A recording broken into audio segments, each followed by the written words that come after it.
देखिए, डब्बूवाड़ी तहसील मुख्यालय में शादी रजिस्ट्रेशन की एवज में शेरगढ़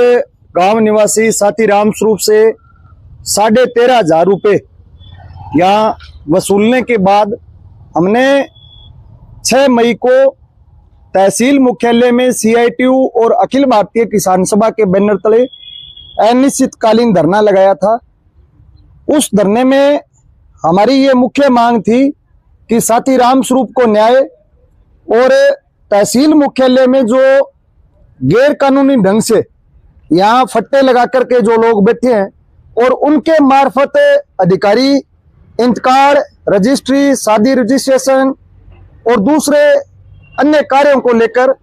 जो बड़ी लूट आम जनता के साथ कर रहे हैं, उस पर पूर्ण रूप से प्रतिबंध, भ्रष्टाचार पर पूर्ण रूप से प्रतिबंध के साथ साथ जो लोग गैर कानूनी ढंग से बैठे हैं उनको बाहर करने की उन पर आवश्यक कार्रवाई और इंतकाल और शादी रजिस्ट्रेशन सप्ताह में 1 दिन खुला दरबार लगा करके वो दर्ज हो और उसकी कैंप लगने से पहले दिन गांव में इलाके में उसकी मुनादी हो और उसके साथ साथ ग्रामीण सफाई कर्मचारियों का बकाया मानदेय जारी करने, आंगनबाड़ी मिड डे मील वर्करों का बकाया मानदेय जारी करने और कामगार मजदूर की 90 दिन की वर्क स्लिप की वेरिफिकेशन करने की भी मांग शामिल थी। हमारी 8 मई को यहाँ तहसील मुख्यालय में नायब तहसीलदार रणबीर सिंह, सिटी SHO सलेंदर, आंगनबाड़ी की सुपरवाइजर और दूसरे संबंधित जो विभाग के कर्मचारी थे, BDPO और दैया जो BDPO हैं और दूसरे भी पंचायत अफसर, उसमें वार्ता उनके साथ हमारी हुई। वार्ता में उन्होंने 16 मई तक तमाम जो बकाया मानदेय वो जारी करने का हमें आश्वासन दिया। पीछे जो हमारी 2 मांगे लंबित रही, एक तो तहसील मुख्यालय में भ्रष्टाचार पर पूर्ण रूप से प्रतिबंध और कैंप लगाने का चाहे सवाल हो, चाहे जो गैर कानूनी ढंग से लोग बैठे हैं उनको बाहर करने का सवाल हो, इस पर हमें आश्वासन दिया गया था कि 13 मई को उपमंडलाधीश के साथ आपकी वार्ता होगी। आज सुबह से हम तमाम जन संगठनों के अगवा साथी यहाँ तहसील मुख्यालय में बैठे हैं। अभी तक हमारी यहाँ किसी भी अधिकारी के साथ कोई वार्ता नहीं हुई है।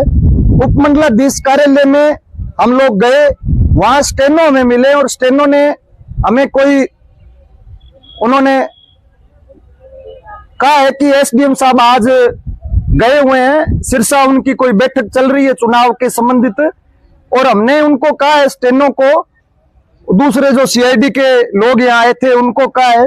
कि आप हमें अगली तारीख आप हमें दें, समय बताएं बैठक का, लेकिन इन्होंने अभी तक हमें कोई समय नहीं बताया। उसके बाद हमने यहाँ तहसील मुख्यालय में धरना लगाया और प्रदर्शन किया है। अब 16 मई तक हम इनका इंतजार करेंगे। 16 मई को अगर बकाया तमाम कर्मचारियों साथी का मानदेय जो है वो अगर जारी हो जाता है और उपमंडलाधीश हमारे साथ वार्ता करके भ्रष्टाचार पर पूर्ण रूप से प्रतिबंध और जो लोग गैर कानूनी ढंग से बैठे हैं उनको तुरंत प्रभाव से बाहर निकालने की आवश्यक कार्रवाई और सप्ताह में 1 दिन कैंप लगाने का, अगर ये 16 मई तक होता है तो ठीक है, अन्यथा हम आगामी रूपरेखा बना करके निश्चित रूप से तहसील मुख्यालय में एक बड़ा आंदोलन चलाएंगे और गांव-गांव में ये जागरूकता अभियान भी हम चलाएंगे कि तहसील मुख्यालय में इस इलाके का आम किसान, मजदूर, नौजवान यहाँ जेब ना कटवाए। लोगों को एकजुट करके हम तहसील मुख्यालय में लेकर के आएंगे और निश्चित रूप से एक बड़ा आंदोलन होगा। धन्यवाद।